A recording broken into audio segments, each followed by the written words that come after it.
Hi there, I'm Aaron, and welcome to the Call to Cinema. Tonight, I'm not sure it's going to be a long video tonight, but I do want to do a video tonight. I wanted to do in the last couple nights. I got one package actually around 2 days ago, but I wanted to wait till Friday to do my package openings. And I did pick up one other thing, which I was super excited about. Then I got a bit disappointed on. I'll explain that as we go through. But hi there. And if this is your first time here, welcome. If you've been here before, speak up. A special shout out to my patrons out there, which I don't want to forget to do. Hey there, Andres. So, Action Jackman, Brent, Brian, Dale, Dark, Dr. Mark Mad, Scientist JR, Ryan, the other Ryan, and Shadow. Hey guys. Hey there, Dave. Hey there, Kobe. You made it finally, dude. So, unboxings to do today. First one is from a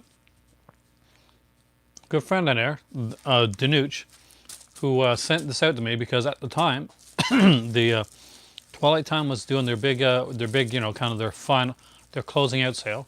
There's like the address is all over it, so I don't want to put the address up. So I just take it out of the package. And there's one that I couldn't afford to get. Like I'd gotten some, and I really wanted this other one.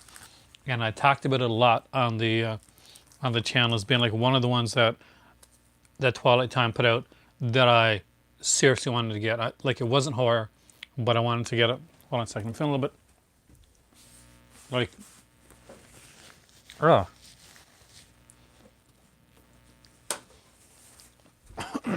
yeah, not at my best today. And so thank you to Nooch. Who I don't think is on here right now. I wanted to email him beforehand, but he said he had a new email, and he was going to email me his new email. Hey there, Alan. But he hasn't emailed it to me yet because we're supposed to eventually. We're doing like a video together. We're just kind of like arranging it because he had a really good idea. So let me open up my. Why am I not finding my own channel? I think when I open it up, the first channel I'd find is my own, right? Because that's normally what I find. Oh, there I am. I look goofy now. So, by the way, so the first thing I got, hey Christine, is from Danuch, is Romeo's Bleeding. Now this is a neo-noir with Gary Oldman. Great cast, by the way. You got Gary Oldman, Juliette Lewis, Lena Olin, Annabella Sciorri, Roy Schreider. Just an insane cast of people in this one. And it's directed by Peter Medak, who does some fantastic stuff. So let's open it up. Let's see what the booklet looks like inside. Oh, I'll get that out. So this is what the booklet looks like. One of the really neat things about Twilight Time, and I don't think it's going to carry over. Like Screen Archives might be buying Twilight Time. You know, we're not quite sure. We're in July. They're going to be doing something with Twilight Time, kind of like taking over. But the thing is that the original Twilight Time, as it existed before, hey there, Brian, is really not going to be no more. Because, well, for one, the booklets, you know, were all done by Julie, and they had a certain style to them. Even if somebody else takes over the name, Twilight Time, as it once was, the original Twilight Time, is pretty much gone. So any of the original Twilight Times you can get, always grab them. Well, it's said, Brian, that like Twilight Time might be bought. They're supposed to be bought out by Screen Archives, but they're not allowed to say anything about the deal or how that's going. Hey there. Till July, because that's when Twilight Time officially closes the stores. So it's Romeo's Bleeding. Now let's open it up. Oh, God, this looks gorgeous. I'm so gonna miss the stuff to do. Hey there, Amy. There's one I want to talk to you about. One of the things we're going to talk about. So that's the inside of it. The Blu-ray, and look at the booklet here too. This is one of the things I'm really going to miss. Is their booklets. And That's a sexy looking booklet.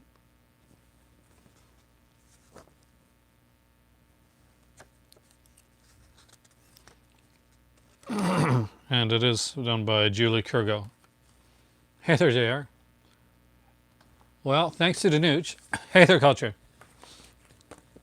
I got a couple things. Well, Danuch sent me Romeo's Bleeding. He bought this from the Twilight Time sale and sent that out to me. So, again, he's not here right now, but I'm sure he'll see this later. And thank you so much. I'm super excited to have this. And when there's a list of Twilight Times that I wanted, that I needed in my collection before it sold out, this was one of them. This was one of the absolute must for me. I love neo-noir. See, Christina, it's got to be the right ones.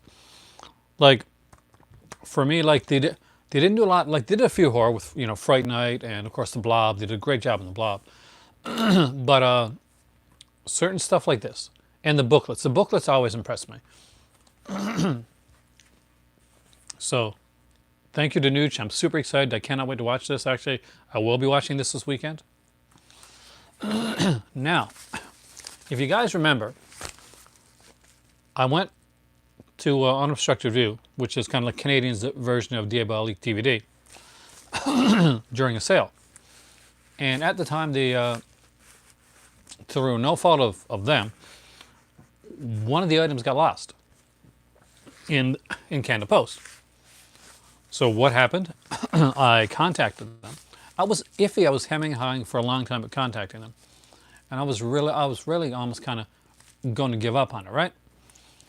But like I was told by some people, no, contact them. They're really good, and I gotta say, not only did they respond almost immediately after I contacted them, but within the next day, they had sent out a replacement order, which definitely a good faith thing, because they don't know who I am, and got me a tracking number for that order to make sure that this order wouldn't get lost. So today, the mail comes. Hey there, Dale. And I'm like super excited because my Unobstructed View item's coming, and where it's been so hard. Hey, Danuch, I just unboxed your thing, man. Thank you so much. I'm watching this weekend. I got like kind of a little man cave set up in one of the rooms upstairs for like watching movies and working on stuff. And this is gorgeous. I hope you got yourself one of these too, by the way, because that is an excellent title.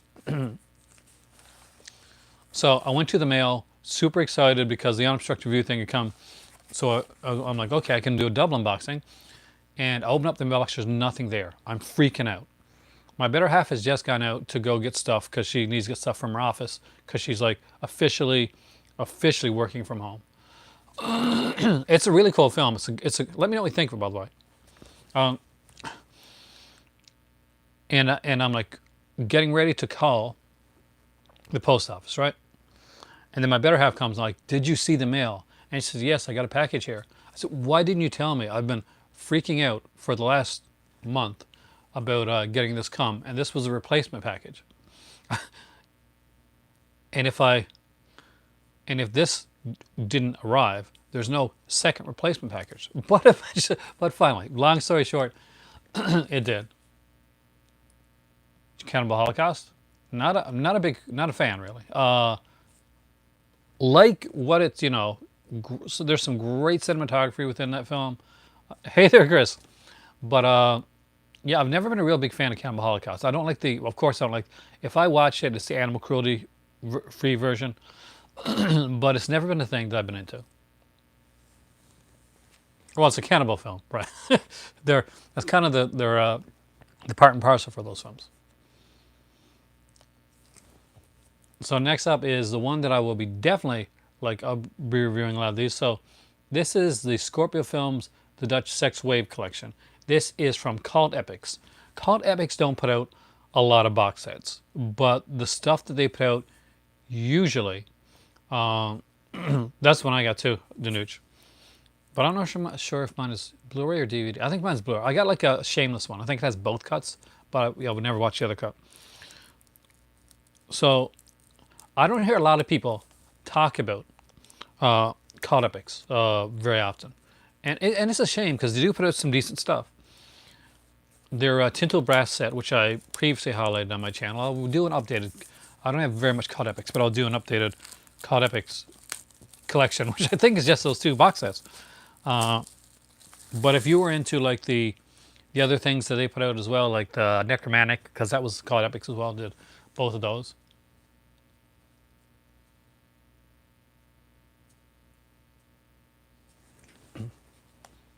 Well, the human scenes are just actors, but the animal scenes, that was real. That's what really made that harsh. So here is the front of the cover. Let me make sure there's nothing on the back you can't see. Okay. Not familiar with COD Epics? They put like I guess like one of their big claims to fame, triple feature, is that they did the Necromantic films here in North America, and like all the films by that director, they actually put out a box set of his stuff, and they did a Tinto Brass box set as well, which I actually do have over there. So, what this has on it, by the way, it has Obsessions, Frank and Eva, Blue Movie, and My Nights with Susan. I love this cover. I like this title. My Nights with Susan, Sandra, Olga, and Julie. And feature-wise, you get new HD restorations and transfers, introductions and interviews with filmmakers and producers, Scorpio short films, Heartbeat San Francisco, Jupe Strikes Again, Scorpio Films featurette, Upfront and Naked, Sex and Dutch Films, I Film Institute featurette, poster and photo gallery, Sylvia Crystal photo gallery. Yes, because one thing to know is that Sylvia Crystal, this is her first role, is in one of these films. This is how Sylvia Crystal, Manuel herself, this is how she got her start. You want to see her, the first thing she ever did? This is it. Script notes by Martin Scorsese for Obsessions, because yes, the very first film that Martin Scorsese ever wrote and got, made into a film is a movie called Obsessions. It's a Giallo, and it's on here. So, think about that for a second. There's a Dutch, Martin Scorsese written Giallo on the set.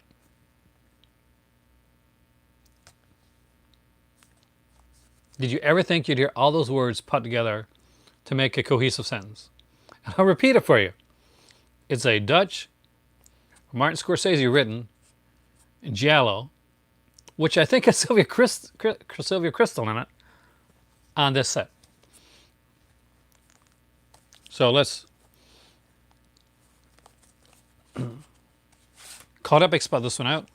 It's you can see it's kind of a thicker one. There'll be like there's usually booklets in these.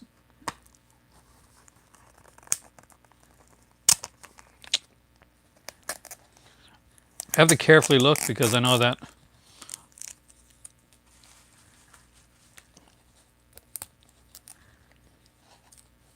got Dr. Sleep. That's Foretells actually. So on the inside there is a booklet, and I want to make sure before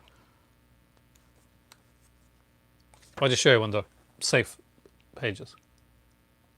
With a lot of writing, as you can tell. Just talking about it.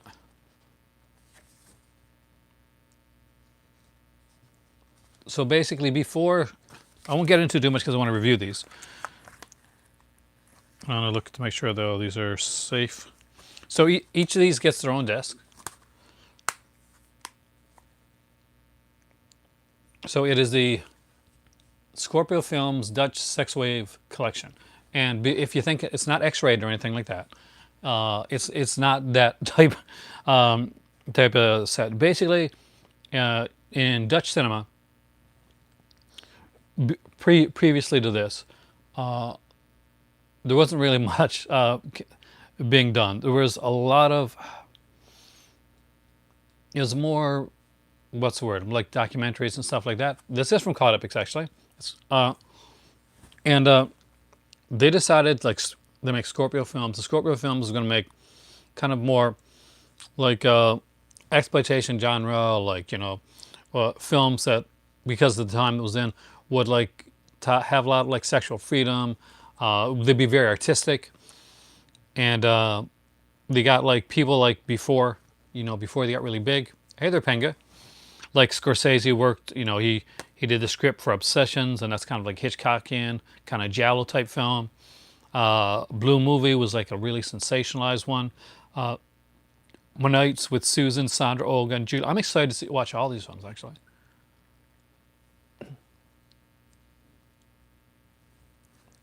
I got two really cool titles. Hey there, Will. I got, thanks to Danuch, because I would never have gotten this without him, is Romeo's Bleeding, which I'm super stoked to get. It's my final Twilight time that unfortunately I'll ever get. And Called Epic's new box set, the Dutch Sex Wave collection. And I will say one thing is that Called Epic's box sets don't last long. They tend to go to print super fast. Doing my more Blu-ray collection videos. I was doing Blu-ray collection videos actually. That got actually a lot of views and likes. So somebody didn't like it, but he watched it. So School of the Holy Beast and Behind Covenant Walls, nice. Have I heard of a game called Power Slave? It sounds familiar actually. But this is not all. So these are the two that I got come the mail. Now, AME, you still here? I'll talk a bit more about those in a second. As some of you guys know, I'm a big like Sentai fan, and even like a Power Rangers fan too. I like Power Rangers, I like Sentai. I don't have any of the Ultraman sets yet. I really, really want to get those. And initially, when HMV was closing out, I was super stoked because I was able. Hold on a sec.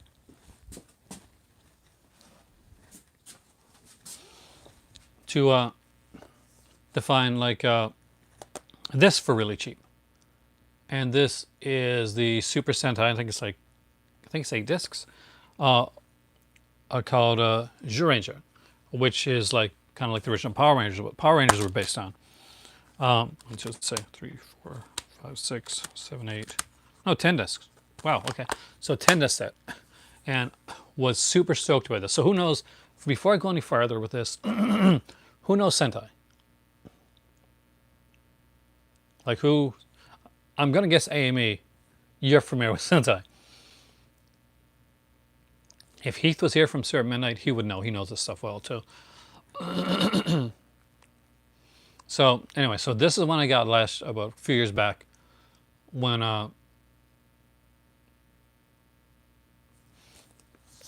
so basically the Power Rangers were like, kind of campy and stuff. Sentai is a bit more, is a bit more serious. People die. Special effects are are kind of cool. So, I was super excited today because I found another set. Oh, good, sure, perfect. I found another Sentai set, and I found it for $20.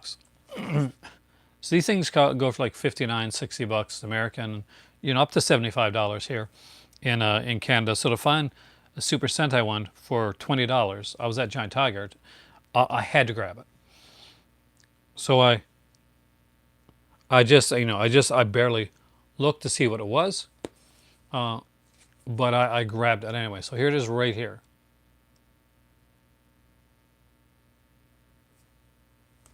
It's an 8-disc set.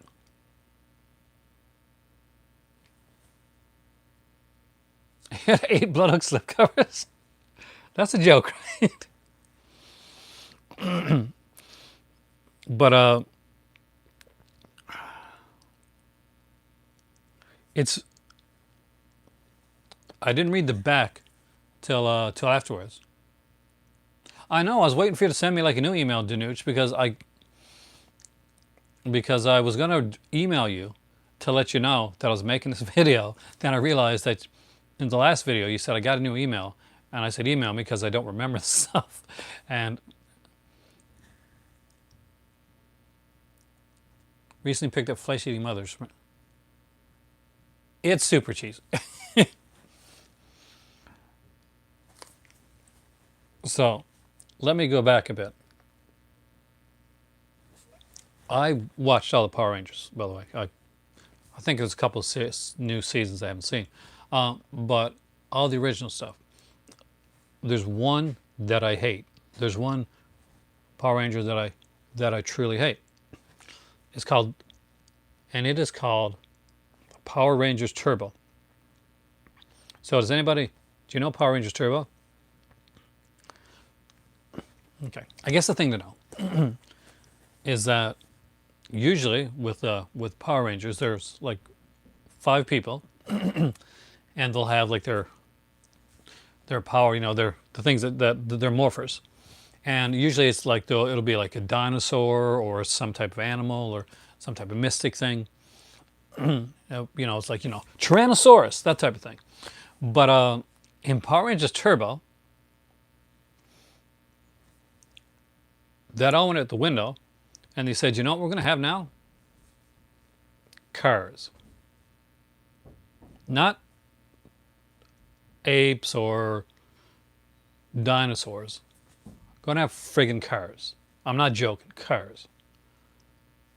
I was pissed. I don't want to see them drive along in like just cars to make they're not Voltron. They can't do that. It was very bland. And to make it worse for Power Rangers Turbo, they decided that now was the time to take out their Blue Ranger and bring in a new guy, who, by the way, was all of 10 years old. So you had these teens, and then you had this like 10-year-old named Justin, I think, who was annoying as hell. Turbo was like the ones that came right after the original Mighty Morphin Power Rangers. There's a Mighty Morphin Power Rangers, and I think there's Power Rangers in Space, which is kind of like a mini series. And then there was Turbo. What do I do for work? Actually, I work for a company. I don't want to say the name of the company, but I work at home, and not the most high-paying job right now. But it's work, right? But I just basically I take orders. I do tech support. That's pretty much it. Yeah, I sell Christmas trees and stuff like that. Christmas trees and furniture and stuff. Joyous stuff. People call me when they have issues with their orders, and when they want to get stuff done, ask questions. So they're behind the curtain. I'm trained for business and public relations. Obviously, right now, not in the right area for working in it.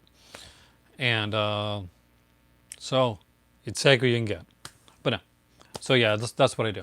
And I do it from home now because our place is closed down.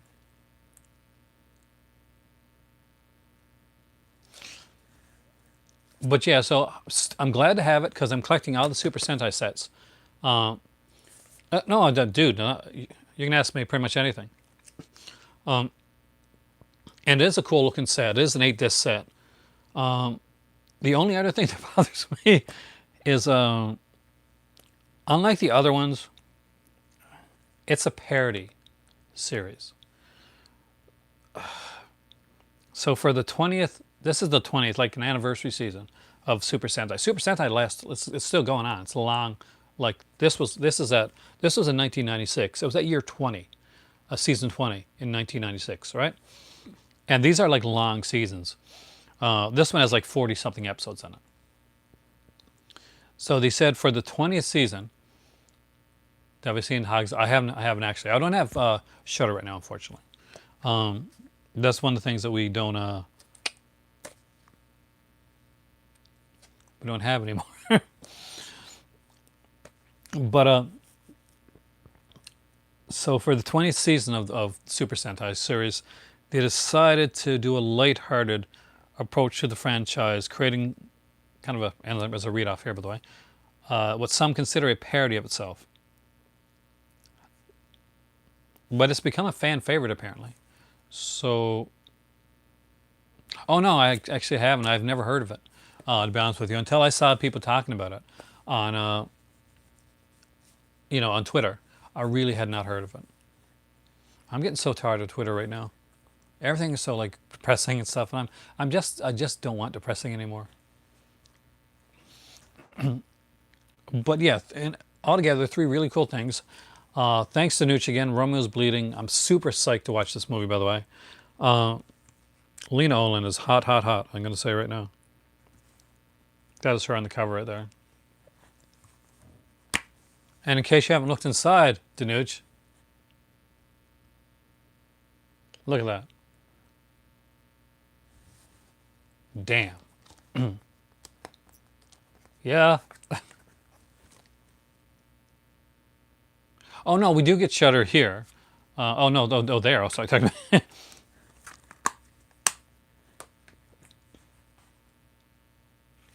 Oh, she is, man. And of course, the Dutch Sex Wave collection, the Scorpio Films one. Dude, I truly appreciate it. We got to figure out when we're going to do the video thing too. Which, well, this week is Father's Day weekend, so it wouldn't be this weekend. So maybe sometime towards next weekend, depending on what you're doing. We'll talk. Send me, email me from your good email. But yeah. So 3 things today.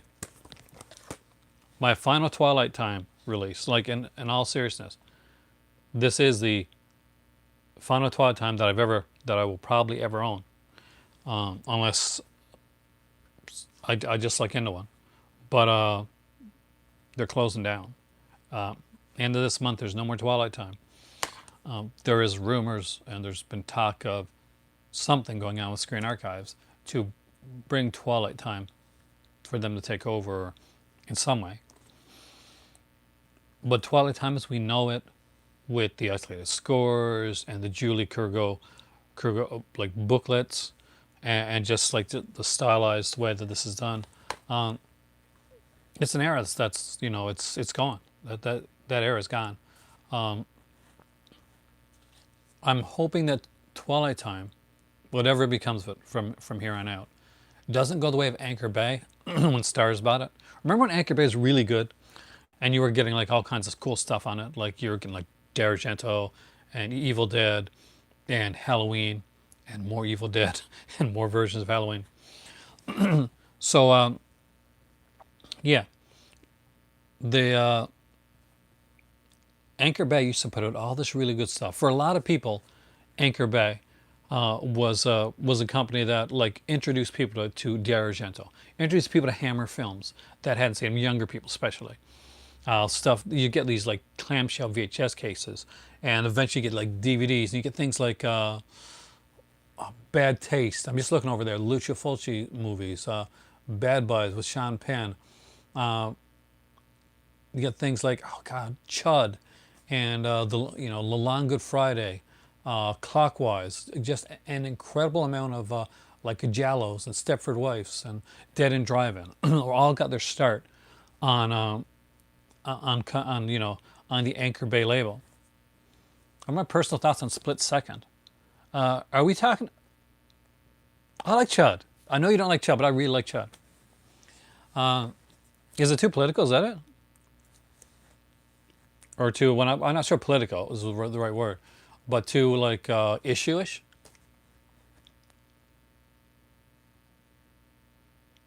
Let me know what you think of the Ercole ones. Those are, I really was impressed. Amazingly well done. Yeah, the next big sale, I guess, and I will be talking about. Do you want me to? I talked about it a bit. Is the Severance sale. So what I can do is I can bring my computer down here, maybe tomorrow night, and get out the Severin, get up the Severin website, or I can bring this up into my actual one of my bedrooms, and actually, because I have a little area there, and I could film from there. I'm gonna like just test some areas, because I want to talk about the Severance stuff as well, because this sale coming up. I know you guys are excited about it. It's happening next weekend. Yeah, it was this. I wanted to know if you'd seen or were into any of the Sentai stuff. Oh, hey there, Alan. Because I'm iffy on parody Sentai, and especially ones with freaking cars. Unsure. One of the things I want most right now in my collection, aside from the other two Power Ranger sets that I don't have. Sue me, I'm a huge Power Rangers freak.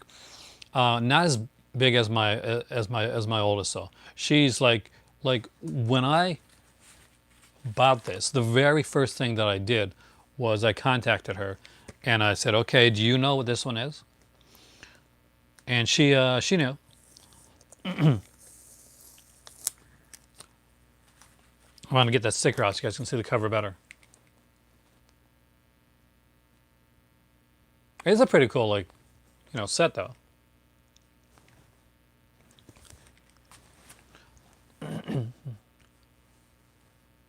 But the Ultraman sets, I don't have any. The Ultraman sets are like, really want those sets. If you watch Serial Midnight, which you should, I was in a video on Serial Midnight, but no, seriously though, Heath does some really good videos. And he's shown off the Ultraman stuff. He's been collecting it. He's getting it from Mill Creek. And it's such, if you like that stuff at all, Mill Creek is doing a great release of all the Ultraman series. They got the rights to every single one of the series, and they're putting them out like one set at a time, one series at a time, and the spine of the shows makes up a huge mural. I think he's got them all up to what's come out so far. I'd have to ask him. I was speaking to him earlier on today, actually. He knew that I was excited to get some of the stuff, so he knew that I was getting like the Dutch 6 Film Wave collection, and I mentioned to him that I had the one from Danuch that I really wanted to watch. I didn't tell him about this one yet. I don't know if he collects Super Sentai or not, but I know he collects Ultraman. And he just made a video, which I will recommend to you guys, because I was super excited about it, was a Ultimate Three Stooges box set. And I'm a huge Three Stooges fan. So, and I only got a couple of their sets. So watching Heath unbox the complete one. No, I mean, like, the Super Sentai sets here are pretty much, they're featureless. It's just like exciting to have them. I'll just the Kubrick says. Is this a riddle? But yeah, definitely check it, Kobe. Definitely check out Heath's video after, because he did a really good unboxing on the Ultimate Three Stooges set, and he goes through it and he talks about it. PlayStation, keep your fingers crossed that the rumors about PlayStation 5's price is not real. Because $600 or $700 for PlayStation? No, I can't do that. There's no Three Stooges like Blu-ray set.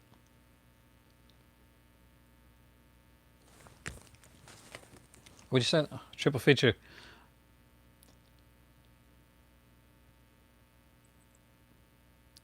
Preservation, actually, all three of them. I do not mind adult films. I study. I study film. Like, I watch like everything from like Ed Wood to Al Adamson to Stanley Kubrick to Gerard Damiano. I want to know as much about film as I can, and that goes across every medium.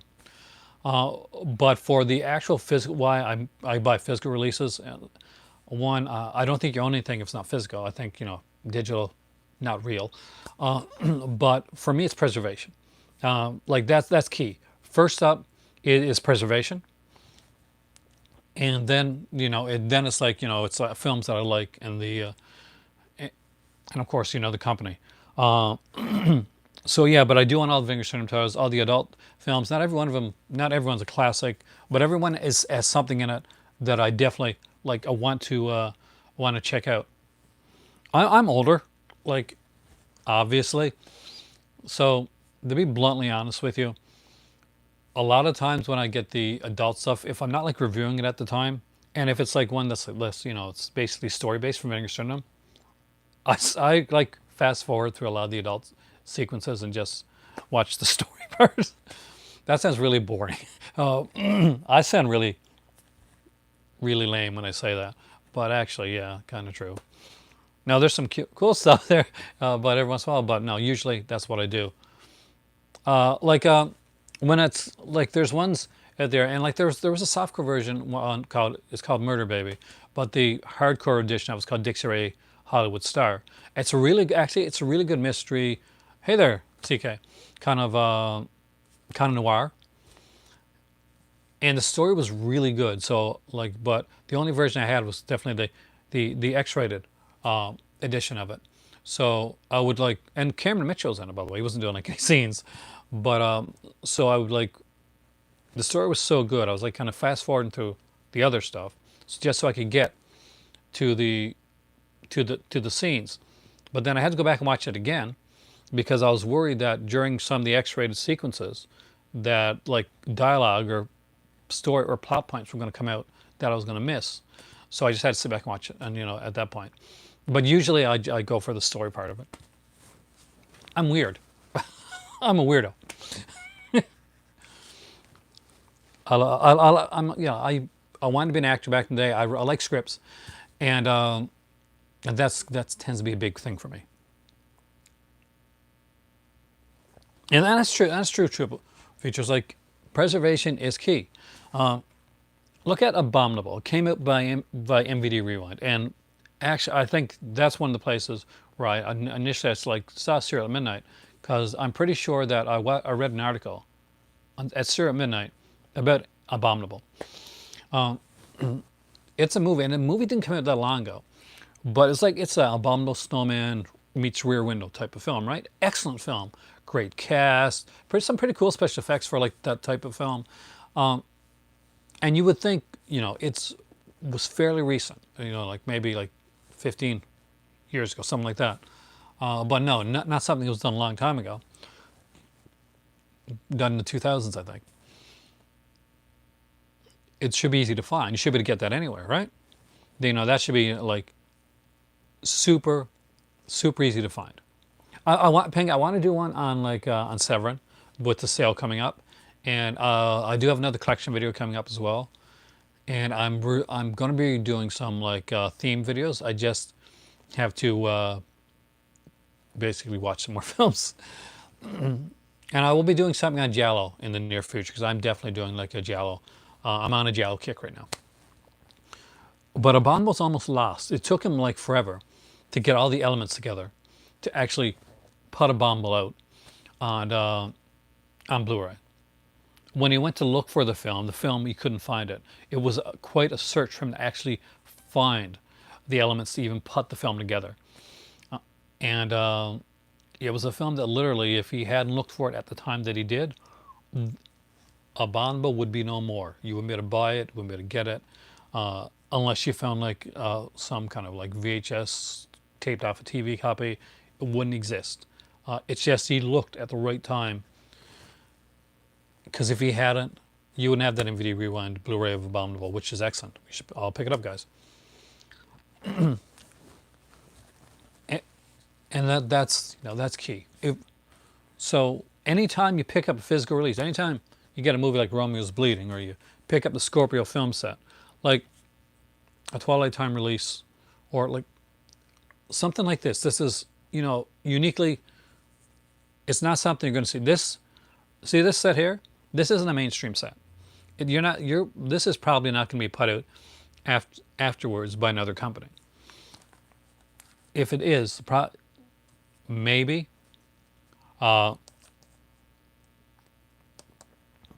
Maybe Obsessions. But all these are being put out separately, but they're already gotten extremely expensive apparently to buy separately. But I always say, when Caught Epics puts out a set, they'll put out the set, and then they'll put out their single releases of each of the films. Grab the set. Set usually fairly, like I got like this at a good deal, because Unobstructed View, and I will definitely, hands down, I will buy Unobstructed View stuff again. I will buy from them again for sure, after the customer service that I had with them. I'll definitely promote their stuff again. On podcast, that'd be definitely be into that down the road, Pinga. Talk me on oh, you're talking to the other guy. So sorry about that. Are you talking to me? Because you're talking to a couple people. Vinger syndrome. Definitely. I mean, like, I get asked a lot. The other day if you're on Twitter, I was asked if I work for Vinegar Syndrome, or if I'm like in their public relations department. Actually get that a lot. And it's because I actually like the company and I like their stuff. And I do talk about their stuff and promote their stuff a lot. But unfortunately, I haven't like gotten. I don't think Vinegar Syndrome know I exist.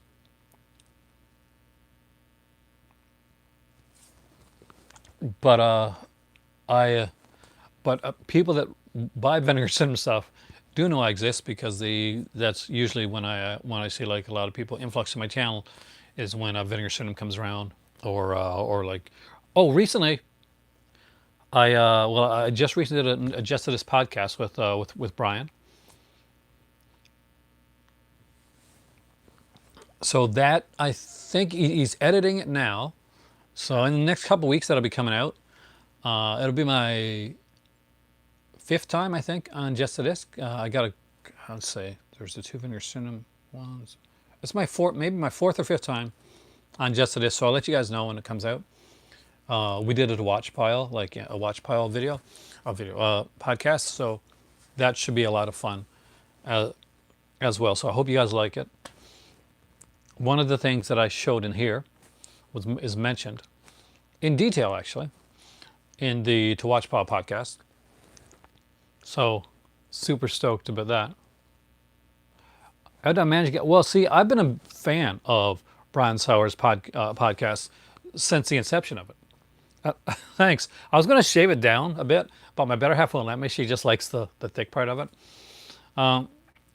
So I've been like listening to Just a Disc and Pure Cinema since the inception of those podcasts. So Stephanie Crawford, who comes on the Just This podcast a bit, definitely she's one of their more popular people. She was in Screamcast and stuff like that. Thank you. And so she started like making comments on my channel. That was before I went live, and then I was doing a live video here. And she said, really big fan of the channel. And she said, I was like geeking out a bit because I had listened to Stephanie on a lot of podcasts and I was a really big fan of hers. And I liked the work that she did with Brian on Just This podcast. So she said, I'm going to tell Brian about it. And Brian like heard about the YouTube channel that I had and that I had gone live. And we talked on here a bit, like with all you guys. And he just said, you want to come on and talk about Vinegar Syndrome? There's some titles coming up that are actually kind of cool. You want to come on and talk about them? Because it's your kind of thing. So I was like, I'd love to. And that ended up doing to another Vinegar Syndrome one, which got me into a third one, which was, I think was I was the first person ever to do a watch pile video, like podcast with him. And I think this might be my fourth one that I'm doing right now. So it's just a matter of kind of like right place, right time, I guess. Giallo for dummies. Actually, that's a really great idea. I don't want to say dummies though. Dude, there's no like everybody starts somewhere and at some time.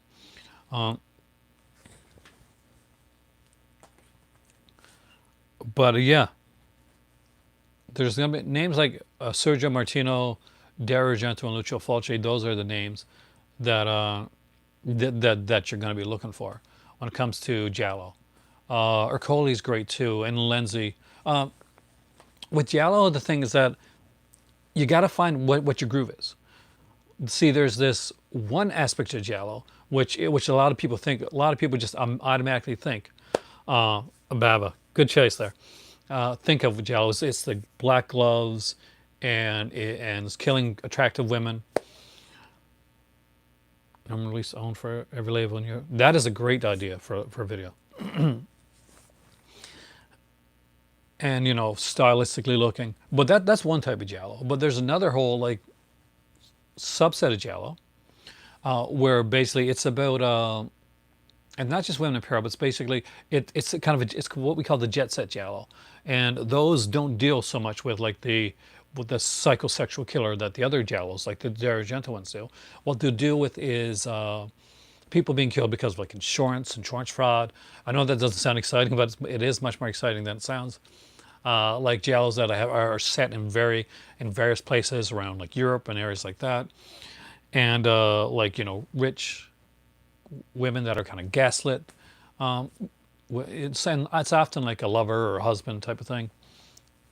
So those are the two real big subsets of the giallo genre, and then you get like what's the ones that are kind of like a giallo slasher like hybrid, which is the stuff like Curtains, which is a Canadian film, which is like a half giallo and a half of a slasher film. So it can be confusing, but there are. I'll do up a list, and I'll tell you what I'll do sometime next week. I'll do like a. I'm definitely doing a Seven Films sale video. I got to do it, Logan. Alice Sweet Alice is another great example of of like a movie that kind of crosses the line between giallo and slasher, and adds thriller into the mix as well. So giallo can be like one of those that when you're going into it, it can seem very like daunting because like there's so much out there, but it's also very addictive. When you find a giallo that you like, for me, I'd I'd watch the. I went and saw like I lived in a smaller area when I was growing up, and the theater in my nearby town, they didn't show like the new releases and stuff like that. They showed like old Jackie Chan stuff. They showed old horror films and giallos and stuff like that. So I think it was around like 12, I guess. And I went into the theater and they were showing Deep Red, Argento's Deep Red, and they gave like posters. So you go in and they had like they'd get these were were a few years old. So I was watching Deep Red, and everybody was getting posters at the door type thing. If you wanted one, you could take one or not. And Deep Red is a big one, by the way, for, when it comes to giallo. So that was my introduction. Then I started looking for them. I'm from the VHS era, on VHS and that. And then I finally got to Tenebrae. And Tenebrae is amazing. Don't watch All the Colors of Giallo first. I gotta say that right now. It's a great documentary. Trust me, you're gonna want to watch it down the road. But if you have not watched a Giallo before, that documentary it's gonna spoil so many great reveals for you. So don't watch the documentaries first. That's one thing I can 100% say. Once you've watched a nice few Giallos, watch the documentaries. They'll be really fun. A way to go back and like kind of like, oh yeah, I remember that scene. I remember that. But no, don't watch them ahead of time.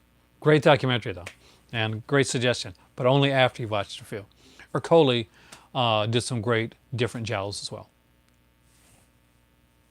But yeah, I consider myself extremely lucky to have lived in a smaller area because I knew who Jackie Chan was before Jackie Chan became famous. And I got to watch things like Argento in the theater. I went to see Among Us, which is a Canadian slasher film, in the theater. My favorite Intervision title, Pinga, is still Things. Definitely is my favorite one. I got to watch Murderlust. But Things, definitely 100%. If you don't have Things, the Severance sale's coming up. Pick it up. It's a blast. It is inept, and it is badly done, but it's hilarious, and it's in a good way. You're not going to be bored. But I would recommend drinks or whatever you want to do, and friends. It's one of those films that you're like, I'm not sure if I'm going to get through this film. Then you're like, yeah, a couple drinks, couple friends, you'll get through it, okay? I would, definitely, Logan, that's an awesome idea. I would definitely be down for that, man. Murderlust. Murderlust is terrible. Is it terrible in a good way or terrible in a bad way, Logan? Like, well, I like Murderlust. I like some pretty bad stuff, like Nail Gun Massacre, and like that's my jam, man.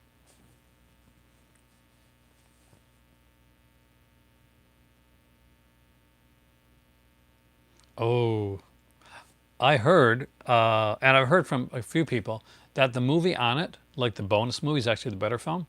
But and I think I've seen the second one, like a long, long time ago. Like we're talking like big VHS days.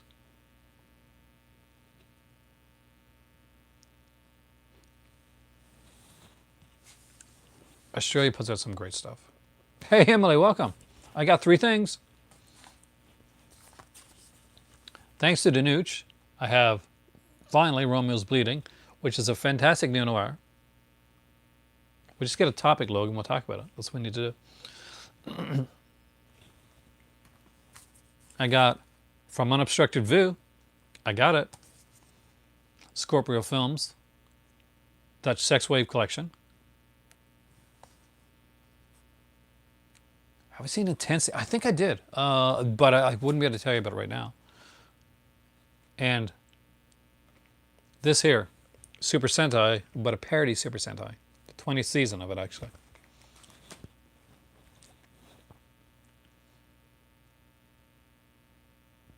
Yeah, I gotta say, they were really good. I mean, like I was, you guys know how nervous I was because it was my first time ordering from Unobstructed View. Canada Post has been crappy with stuff. But that being said, what can I expect? What a first world problem to have, right? People are stuck at home. More people are buying stuff than ever. So more packages are going out. Just anything that you order, just get a tracking number.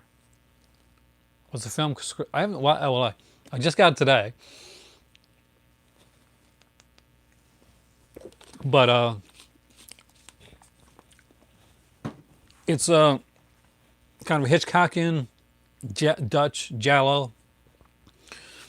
The name of it is Obsessions. Yeah, Logan, have you ever seen the set? First Martin Scorsese. And it's directed by Pim de la Pera, who directed 3 of the films on here. So there is actually an interview with Martin Scorsese on here. I think he even introduces the film. And you know, it's him getting his start. I'm trying to see if there's anything here, just like right on on that specific film. But this booklet is really more in the company itself.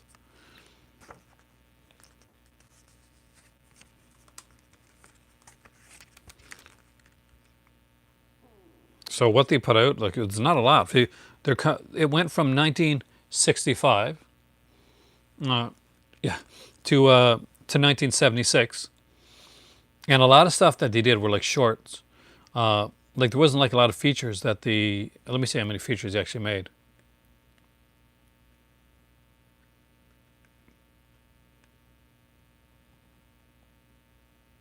So in all, Scorpio Films did 12 feature films. And a bunch of shorts between 1965 and 1976. The 4 most, kind of the most popular and influential features are located on this set. Now, I got it from Unobstructed View, so when I bought it, there's a 40% off deal on across their entire website.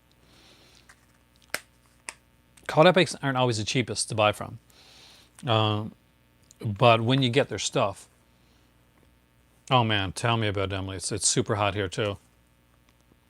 My hair okay now? My hair was like matted to my head basically when I was outside. So I got the Tinto Brass set as well, and I was super happy with the Tinto Brass set. I was gonna do a review because I want to do a Tinto Brass like direct. I want to do like a director like themed one on Tinto Brass down the road, and I forgot that I took all my Tinto Brass films, and the ones that are in my set from Code Epics, they're in Morocco. So because I took like a big one of those big things, and I took the movies out and I filled them up and I said, okay, I'm going to send some movies to Morocco because I was supposed to be going there now. But obviously things happened. But all my Tinto Brass from that set are in Morocco. So I do still have some Tinto Brass from like the Arrow video, from my Arrow video collection. So I would just wish I had that set too, because it was a great 3-hour long interview with Tinto Brass on that set.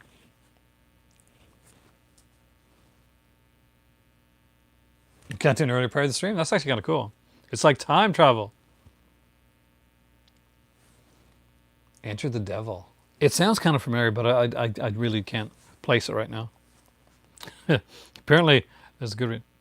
You got Emily's got the new Friday 13th Steelbook. Is it sexy? Because it looks cool. I'm just waiting to hear about like that Friday the 13th like supposed box set Emily coming from Scream Factory.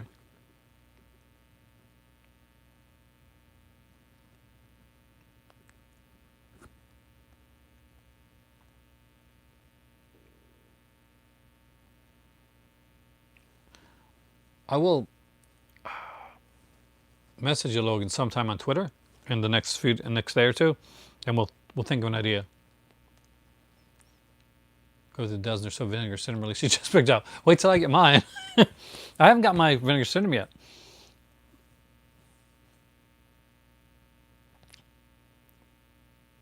Well, we got a proper Nightmare on Elm Street box. It was just on DVD.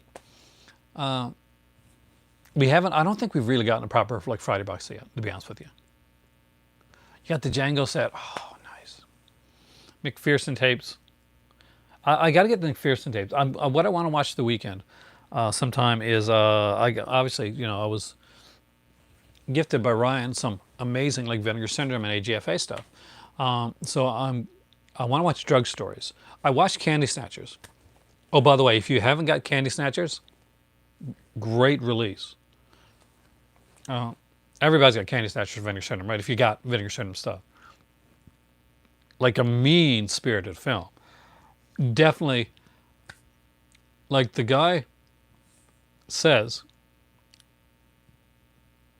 not a problem, but me take the lead?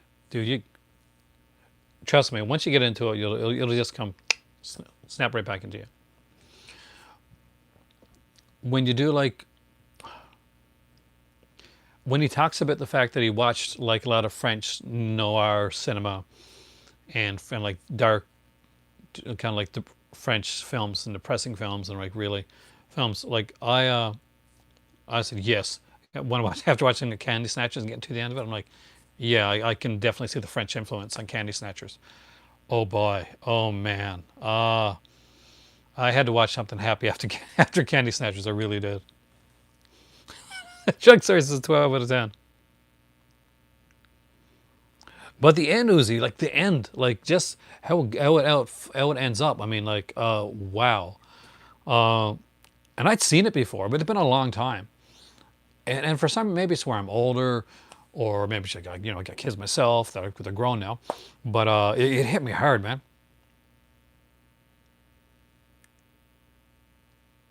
No, it's just a cover. That's a good horror. It's no hope. Well, it's definitely, yeah. Candy Snatchers is very much like that. They did Logan. If you don't have Candy Snatchers, grab that one, man. Not even joking. It's an actual good film.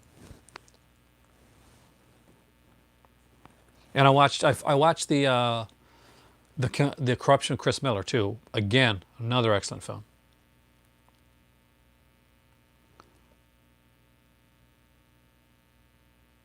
Why put it? That's actually, I don't know. I mean, like, I know Slasher Video Pinga does like, they don't normally put their stuff on Blu-ray. They'll put some, but certain ones you kind of can't be put on Blu-ray. But I think the idea for the McPherson tapes, like as it is a found footage film and like one of the original.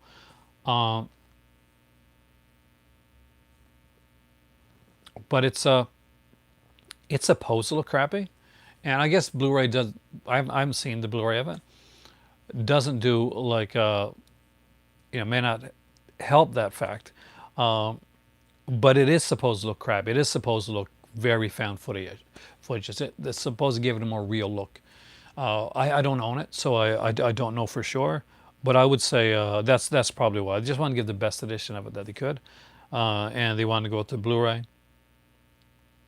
But it's supposed to look like crap.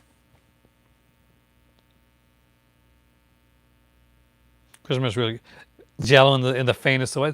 See, I don't like when I would say, oh, Chris Miller's a Giallo, and I'm like, no, it's not.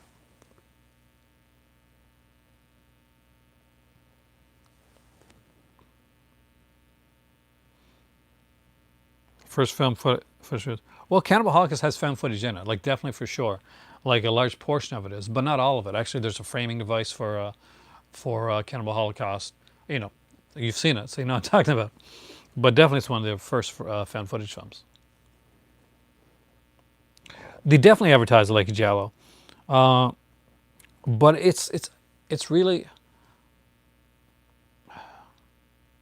I've seen like a lot of films, like a lot of like kind of like French cinema. I'm going back to French cinema again, where it's very much its own beast. It's a thriller. It's definitely a thriller, and there is a disturbing scene with a Charlie Chaplin like mask at the beginning of the film, and that did I actually found that kind of creepy. It was definitely a well done film. Which ending did you like best? Okay, if anybody's seen Corruption, Chris Miller, without giving away the ending, did you like the ending that you see in the film best, or did you like the alternate ending, which you can watch in the special features best, or did you watch them both? Original ending, yeah, same here. It still leaves it. It's still up in the air. You don't know what's going to happen. Uh,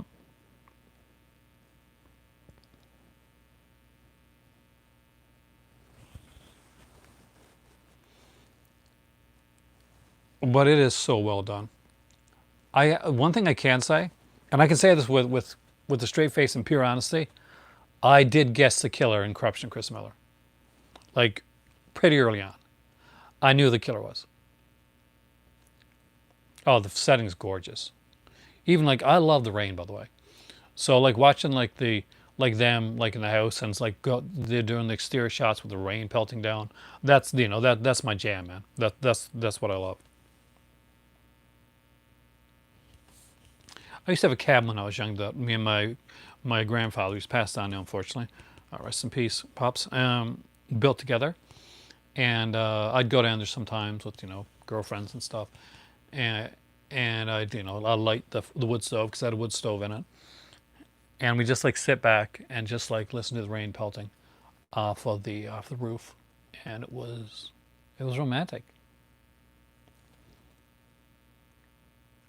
Italy is like on my bucket list. I got a few places on my bucket list. My biggest one was London, and I actually got to go there. If I could live anywhere in the world, like aside from like where I'm going to live with Morocco, London is like top list for me. I love London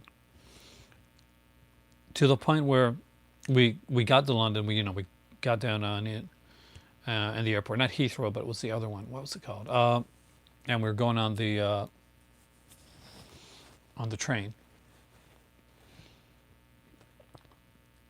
and then we're walking down. We're just walking down the street after putting our stuff up, and I'm like, I feel like I just reached home. I feel like I just came home.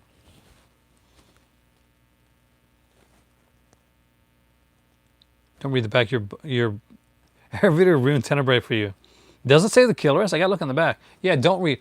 Tenebrae is one of the best Giallos out there. By the way, if you've never watched a Giallo before, Tenebrae is a great start because it is a great Giallo. It's stylistic. It's gorgeous. The women are gorgeous in it. It's one of the best screams you're ever going to hear in any movie. With a really cool killer and a bit of a twist, a great twist. So don't look up Tenebrae or Deep Red, either one of those two, before you watch them. It's your favorite. See, you guys got good taste. I told you, you got good taste.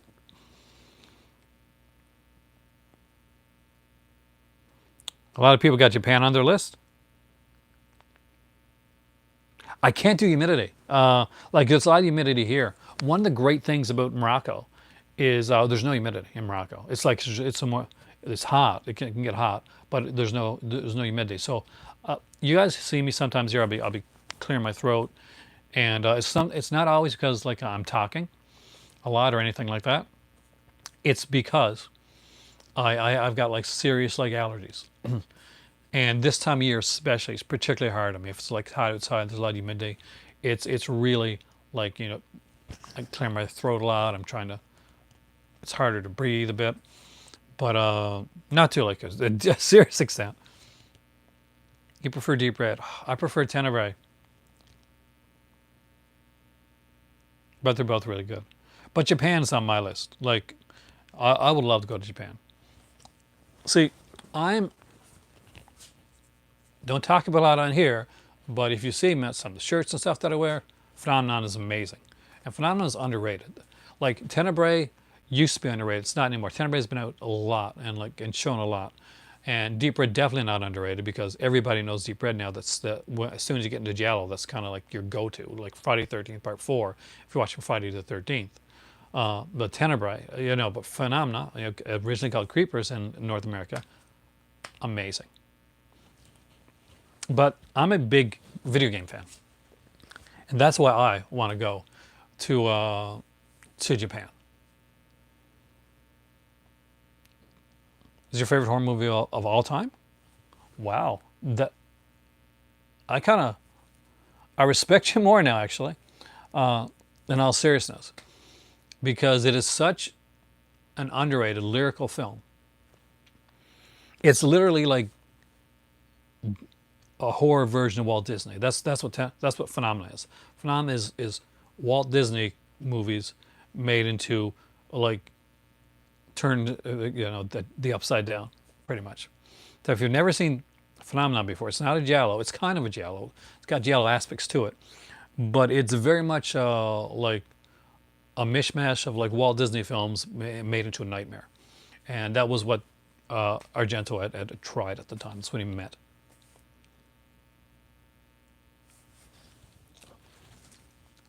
You know, the first time that I saw Phenomenon, I wasn't sure how I felt about the soundtrack.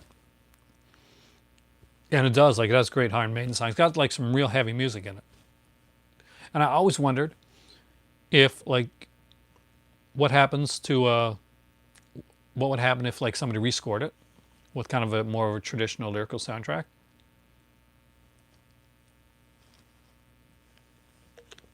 Look at Inferno, Logan. Same thing. Except Inferno's not as good as Phenomenon, to be honest with you. I like Inferno, but it's not as good as Phenomenon. But Demons is different. Because Demons, it is very much in your face.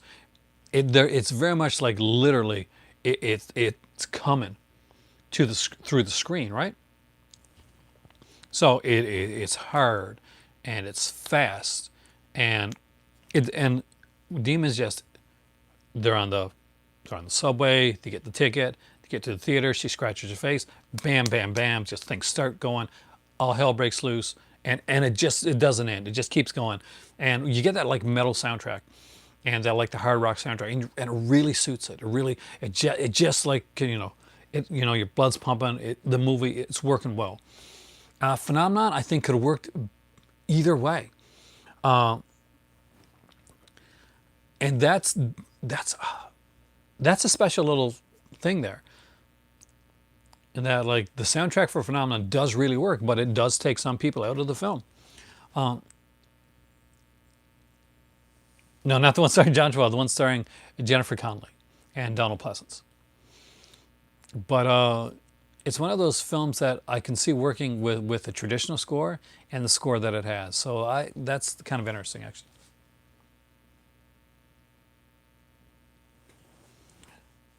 Did you know, Danuj? I get what you didn't know, but when I was in college, my second year of journalism, right?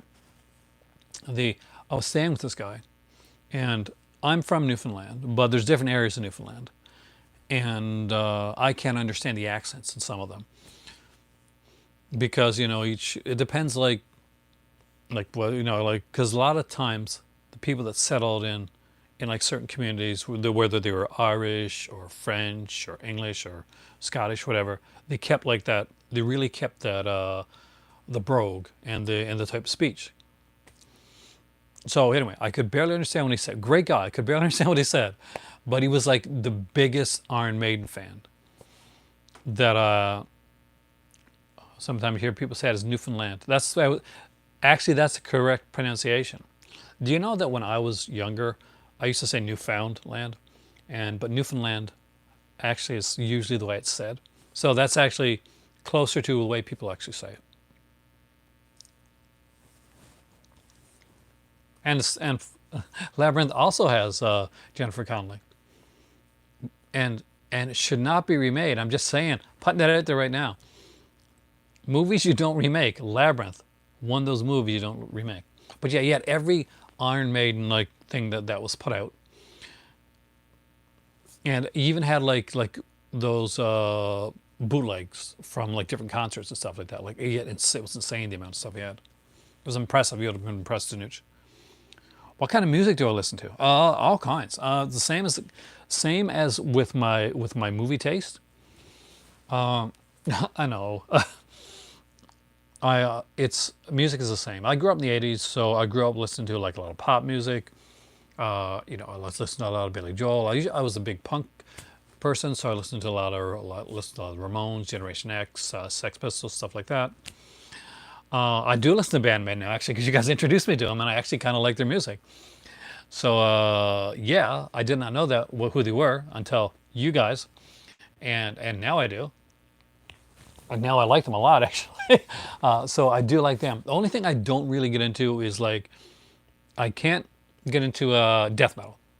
Like I'm not a big fan of like death metal or like this really hard metal. Like I have friends that are really into it, and there's this guy, and I met him once. Yeah, I met him once, and so I got in the car. Like he was driving me home once because my better half couldn't was like working late, and he said, "Do you mind if I put on some music?" And I'm like, "Oh, fantastic! I love music." And he puts on this like I'm not sure if it was like Norwegian or Swedish, but it was like this really super hard like hardcore death metal. I had no idea what they were saying. It was loud. Like I felt old because I'm like, oh, this isn't music. This is nice. But that's the only thing I really can't get into.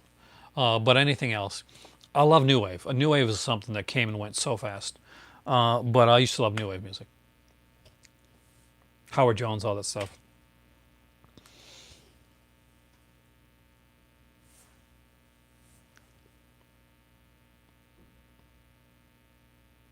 Have I watched Lords of Chaos? I don't know if I don't think so actually.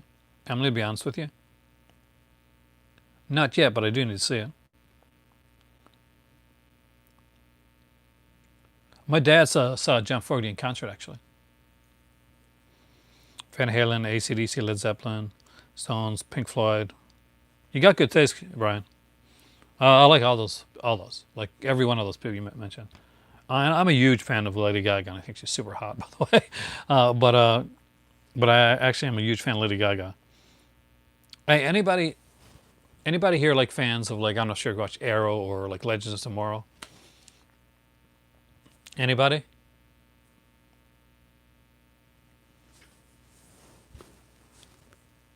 Because there's a reason I'm saying it.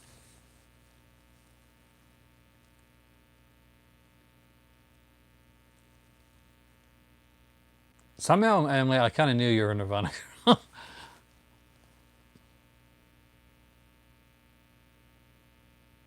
You watch? Good. Okay. Go back and rewatch some of those like Lady Gaga videos. I say be, because Katie Lutz, who plays White Canary, yeah, in in Arrow and in Legends of Tomorrow, she's a dancer, and she's been in a few. She was actually that's what kind of helped one of the places she got her start was she was like a background dancer for Lady Gaga, and she's actually in a few of her videos. And once you see her, you can't not see her. And I'm a big, you know, one, I'm white, so I'm not the best dancer in the world. Sounds like a racial thing, but it's true. White guy dancing. But no, I was going to be an actor, so movement was a huge thing, and dance and all that type of stuff were all like things that I did growing up. So I'm very much a student of a dance. I love musicals. I love I love dance. And when I see somebody that does like some really good good dance moves, or see videos that have like highlight some really excellent like choreography, I'm I'm all about that. And Katie Lutz, who's one, she's gorgeous for one, but she's also an amazing dancer. And I noticed when I was watching Arrow, when that she does a lot of her like a lot of stunt scenes, And like she has some people for certain ones, but when she's doing a lot of the fighting sequences, I noticed there's a lot of tricking in her fights, and in like that, and in that already kind of like and if you familiar with tricking, actually, it's perfect for fight sequences, and that's when I went back to see if she was a dancer, and she was. That's kind of how it came about. Come from way. Oh, the Newfoundland one. My family has seen it. Like most of my family, I haven't seen it myself yet. I hear great things about it though. Like it's supposed to be fantastic.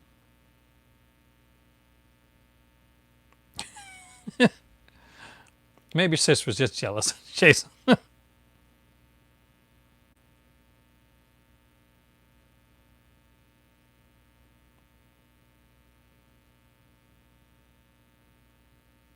Dokken concert. I like Dokken. Did they sing Dream Warriors? I like hair metal. Actually, I don't. That if you want any type of metal, like I like hair metal. Like that's some of my favorite. People can't understand people from Newfoundland.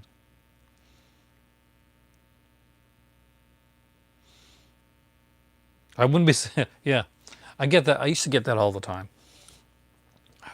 Then I would get. Well, I moved away and I went to Ontario and I lived in Alberta for a bit. So when I came back to Newfoundland, it was hard for me to integrate because where I lived, some people would say you don't sound like you're from here, and that made it extremely hard on me when I was going to school because I didn't sound like it, and for some people that, especially when you're in like early high school stuff like that, you anything that makes you stand out, you don't want. Actually, I like Andrew Lloyd Webber's Phantom of the Opera. Well, at least with Michael Crawford. The guy that came after that was in. He did it here in Nova Scotia and all that. I wasn't such a big fan of him, but I guess I was just used to Crawford, and I'd seen Crawford. I'd seen it live. Uh, how can you not like Michael Crawford? Brian, that's Condor Man you're talking about.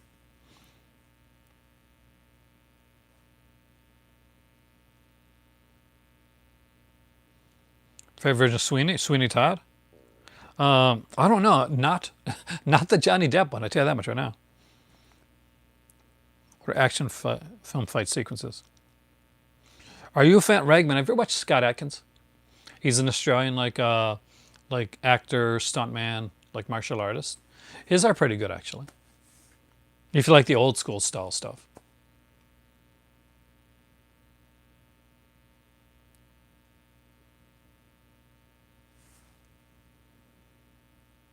And like they're lower budget. Like, but I am. We a few weeks back we just started watching some Scott Atkins films, and we really got into them. There's one that he did with Costas Mandylor's brother, Louis Mandylor. The guy from Saw films. Um, he did. There's two of them that were done too. I can't remember names of them right now, but super good stuff. I do own it, Debbie at Dawn, but I have not. I have yet to watch it. Years ago, I saw it. The Bolo Young double feature. MVD is bringing that one actually.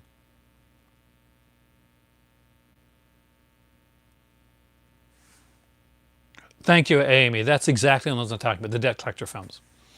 There was the debt collector and the debt collectors, right? Uh, are the really good films, by the way. Have you ever heard the band Kicks? I feel like I should have, but nothing's coming to mind. Avengement is good. I haven't seen Avengement yet, but I am a fan. I do like the old school. Like I like fighting films. Like I like martial arts, and just good old school action films. I'm not so much into the whole Michael Bay CGI explosions stuff like that, but I just old school kicking butt type films. That's kind of my thing. I hope somebody eventually puts it the Cynthia Rothrock films on Blu-ray. Like I said, I would love to see Cynthia Rothrock come out. That's one of my dream. That's one of my dream fantasy serial. Anybody else here want to see the Rothrock set? Like, see, like Lady Dragon 1 and 2 coming out. And that one film she did nudity in, which I can't remember the name of. But there was one of them.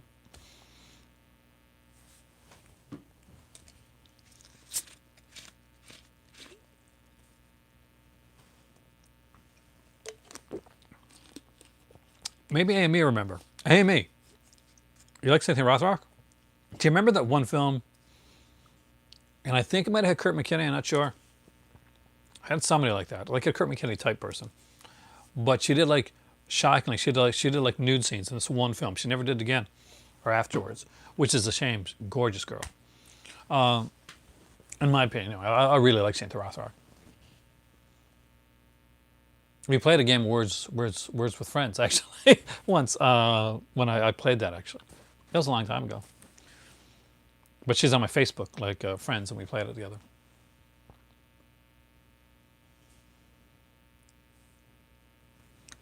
But still to this day, I have not seen the one, like people say that there's one kind of Expendables one, except it had like female people on it.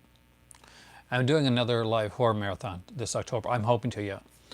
For those that weren't here at that point, last October, I did 31 live days of horror. And that's how my Patreon got started.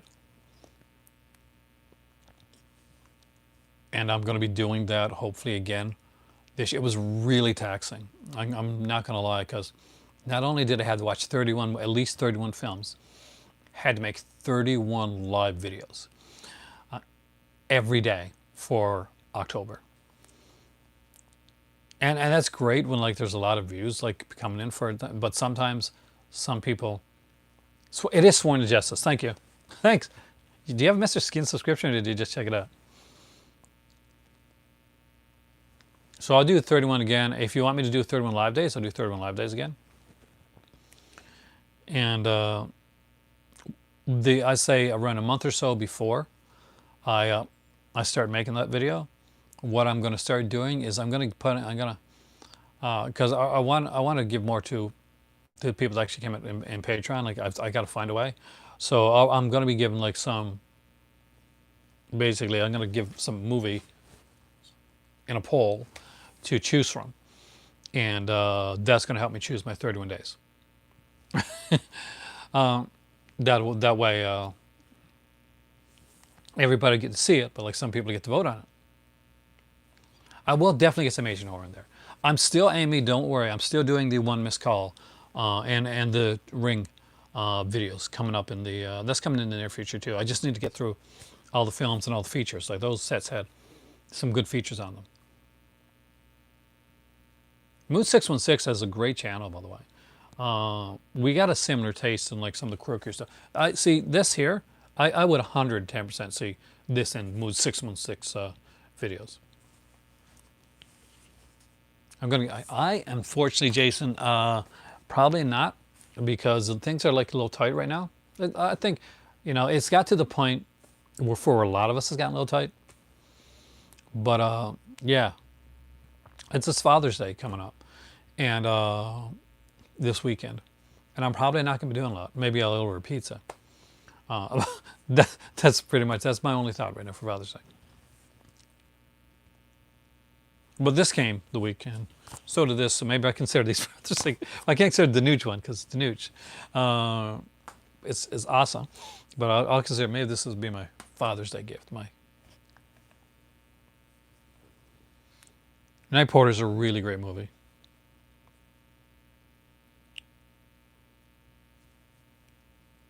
I think that was the second best in the franchise. Israeli horror. Oh, maybe foreign horror in general too. Like I gotten more Spanish horror. I do want to do one in Greek cinema, Greek films, because I got some Mondo Macabra, and they do have some Greek. I got some Greek Giallos. Love to do stuff on that. I think it's hurt some of them. Not according to what we've seen. Like, for me, like it's super hard. I don't know how some people can keep up with it. Do I like the band Night Ranger? I do, actually. Sister Christian. But Like it took a lot. Like I look and I tightened my belt almost to the non-breathing capacity in order to get like the amount of vinegar syndrome that I got. Um, and like it was only thanks to you guys on here that I was able to get the other two that I wanted for that. And then Ryan sent me more. So yeah, but I can't imagine the people like I'm looking on like the vinegar syndrome like Facebook pages and the fan pages and stuff, and people are coming with like these 25 and 30 like movies and 35 movies, and I'm just like, you know, wow. And then they're like, I can't wait for the Severance sale, and I'm like, will I be able to buy one thing during the Severance sale? I don't know. It is like it's definitely cost a lot of money.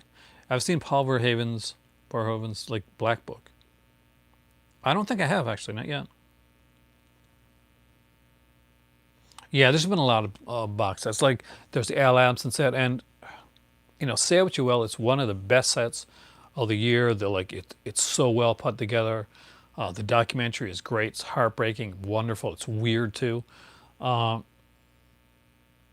Zombie Stream for any good. I enjoy them. No, Danucci, you got to understand, it's written by Claudio Fragasso. It's got direction by like by Bruno Mattei.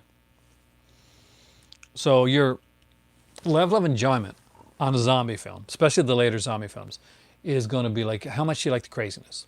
If you like Bruno Mattei stuff, if you like movies like Rats, and you know the one where the that Fragasso did, or you like kind of like the Hell of the Dead stuff like that, you're gonna love it because it's definitely that type of stuff. Kind of but the missing pins. Ryan did actually. Apparently they're sending them out to me. But thanks for that reminding me of that one actually. Actually, well, we were still making that video. Ryan had like he was working at the time, had actually emailed Vinegar Syndrome, and they said they were going to get the pins sent out to me. So I guess they'll come in the mail sometime in the near future. When I get them, I'll show them on camera, and then I'll put them in their mini slips where they're supposed to go, and then I'll take them out again when I get a good leather get a good jean jacket, and I'll put them on there.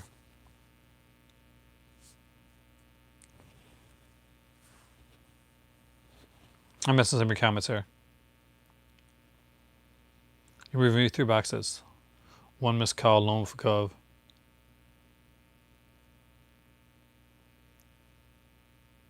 FEMA Comic Scorpion. Is that FEMA Prisoner Scorpion one? Or is it a different one? Hey! Pretty good, Mike.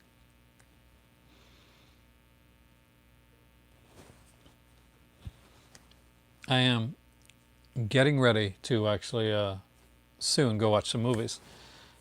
Because I'm super stoked and excited to get. I'm not sure if I'm going to watch Romeo's Bleeding first, or if it's too late and I want to watch this one like in the morning when I'm more of a head, or the Dutch one yet.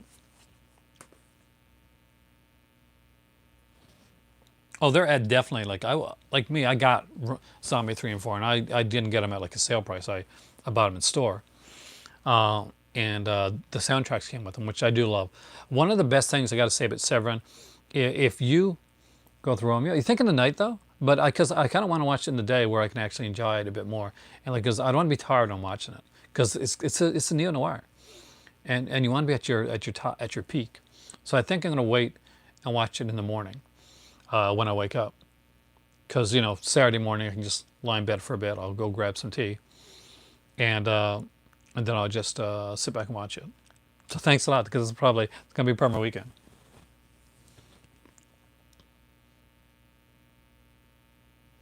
I don't mind watching movies on my own.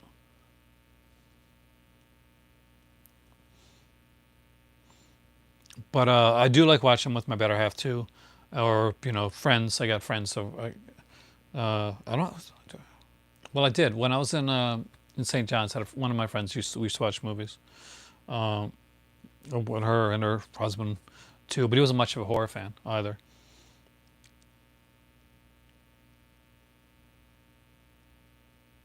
It's Alive, Larry Cohen's It's Alive, excellent film. Toss a coin to decide which film to watch.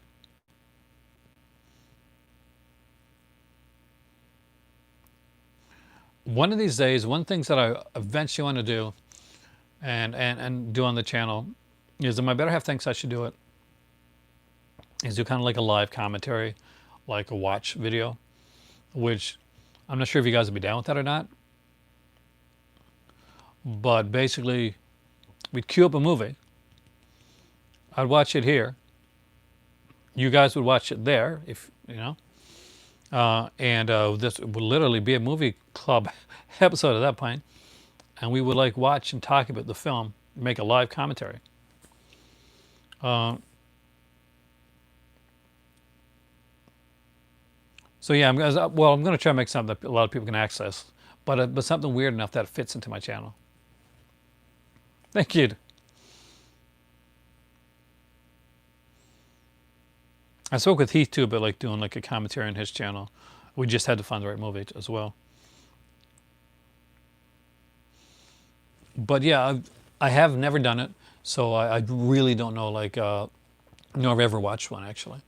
Like watch commentaries, but no, not a live watch commentary with, especially with such a large group as like we get on here. But it would definitely be a blast to try something, and I think Giallo is kind of my forte.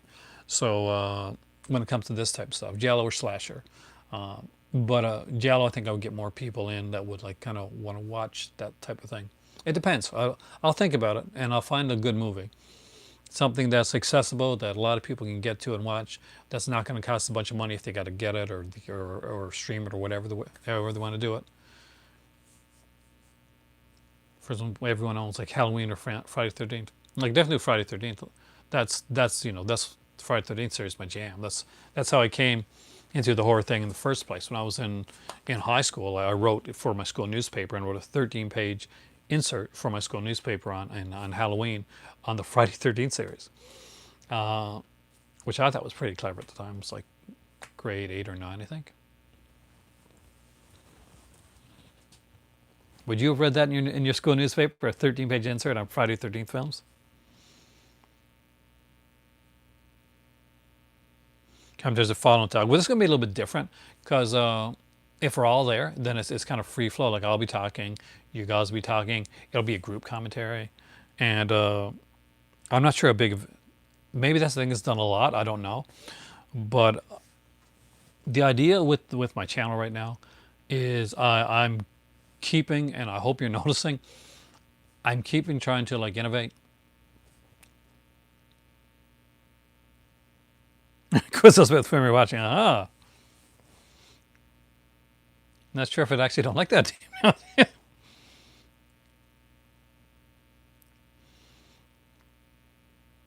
But yeah, there's certain things I can think about. Prom Night, Black Christmas, Curtains, films like that.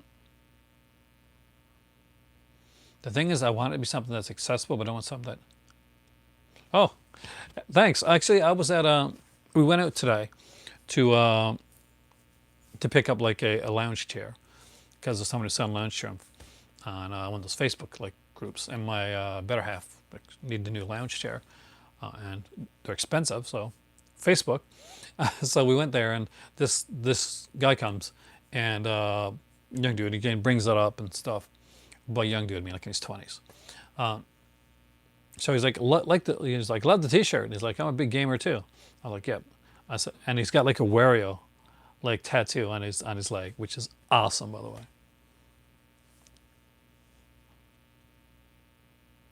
I got a Nintendo 64 right there. I'm actually thinking of bringing some of my game systems upstairs because the sound of this TV's got. Yeah, I'm pretty much everyone did buy that iLabs. So it seems like it anyway.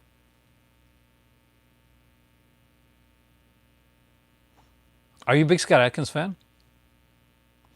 Watch the Debt Collectors. They're actually really good. There's 2 of them, and they're...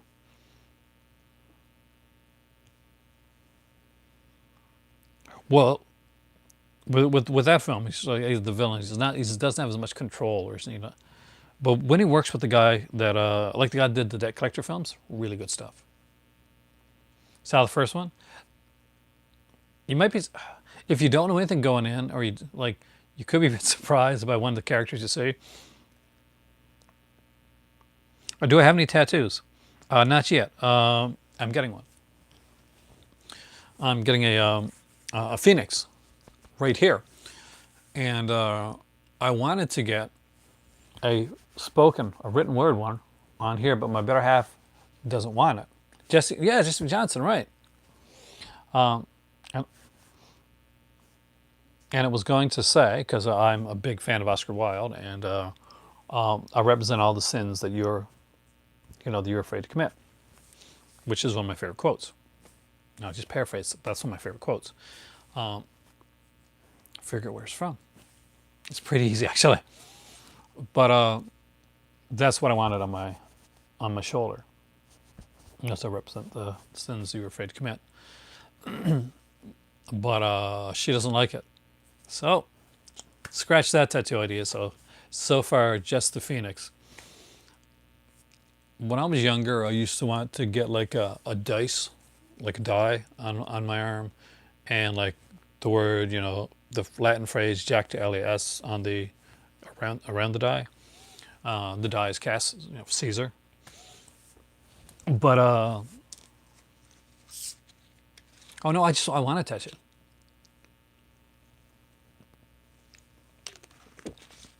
But not like a lot. I stepped in the mirror. Yeah, I said, well, I could be with Roman Brady or John Black too. Alan is obviously a soap opera fan too, like me.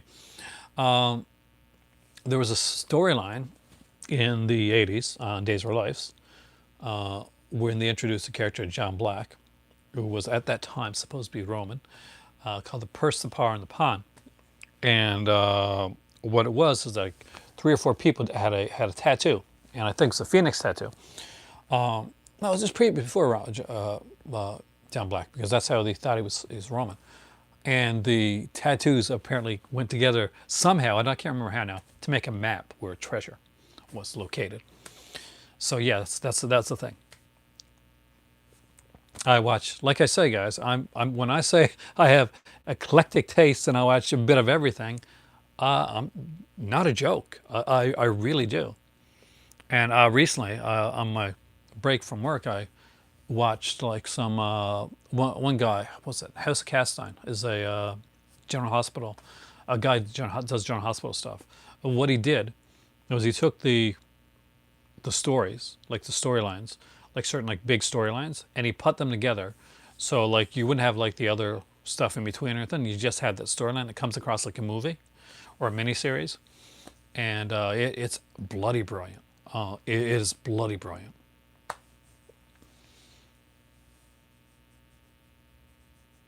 Elvis, you a big Elvis fan? My dad's a huge Elvis. I'm named after Elvis. That's actually what Yeah, you had a tattoo with all the schematics and the map and stuff like that on there. Yeah, I'm named after Elvis. Most people know that, probably I know already. But yeah, Aaron's my name, and Elvis Aaron Presley. So that's how my dad was a musician. He played in a lot of bands. He can play almost any instrument. I got no musical talent at all. I can't sing a lick, but my dad can. My dad can sing. My mom can sing pretty good too. And he plays instruments. Pick up anything, just play it, and he plays by ear. But so when I was born, they didn't name me Elvis, thankfully, but they named me Aaron.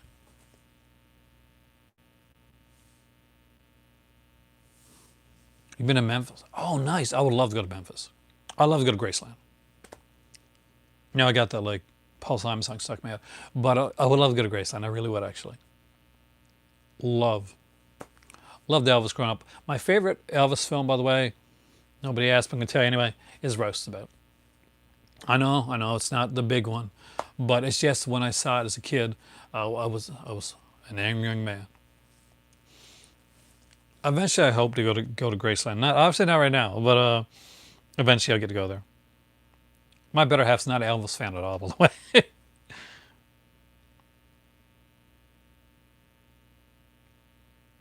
I don't know what Peekaboo film is actually. King Cruel, best Elvis film. Like Roastabout, my favorite because it resonates with me at a certain time in my life. King Creole, best film Elvis made, in my opinion anyway. It's definitely the best film he made. And it stuck with me. The ending, too. But Roastabout, because just because of the when I saw it, and it was Elvis, and he was like angry and cool, and he had a motorcycle, and I was at like that point, which I probably would tell now. I was a bit of an angry person when I was a kid. I was scrawny. I got picked on a bit. I got in a lot of fights. This is Kurt Russell Elson. Kurt Russell Elson was actually excellent. It's actually directed by John Carpenter. I really like it anyway. I'd love to get the Paramount Presents edition. I'm sure Logan's got it. King Creole is amazing.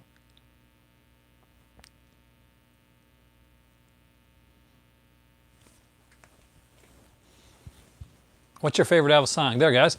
Before I end this video, what's your favorite Elvis song? Come on, everybody. I don't care if you really like Elvis a lot or not. Everybody's got one song that they like can super get in, that they can listen to.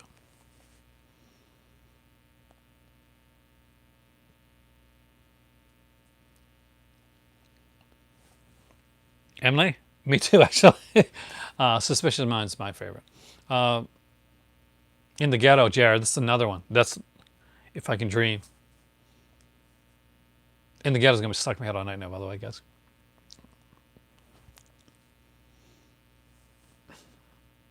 In the Ghetto, like, touched me when I was a kid. A Littlest Conversation. I love that, too. That, as far as, like, the faster songs go, that's an excellent song.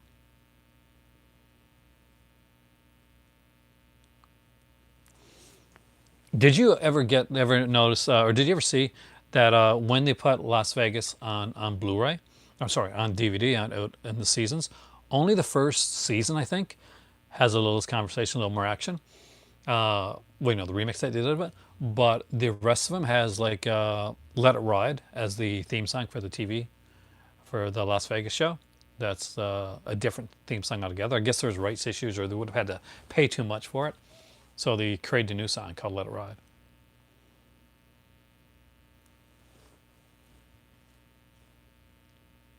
Escape from the Bronx. Anybody remember Fort Apache, the Bronx? That needs a good release. Did that ever get a good release? I saw that movie. I haven't seen the movie since the theater. Since I saw Fort Apache, the Bronx in the theater. I really liked it back in the day. Paul Newman, Ken Wall, I think, was in that one. Wow. That just took me back. Anyway. I cannot find. Open up that music box and he starts singing that song.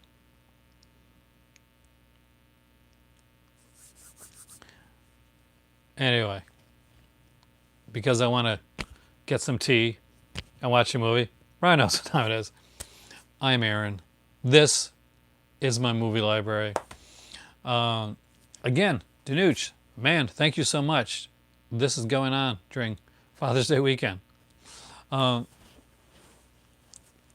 You are the call to cinema. You guys rock. I'll contact you, Logan, the weekend, and we'll figure something out.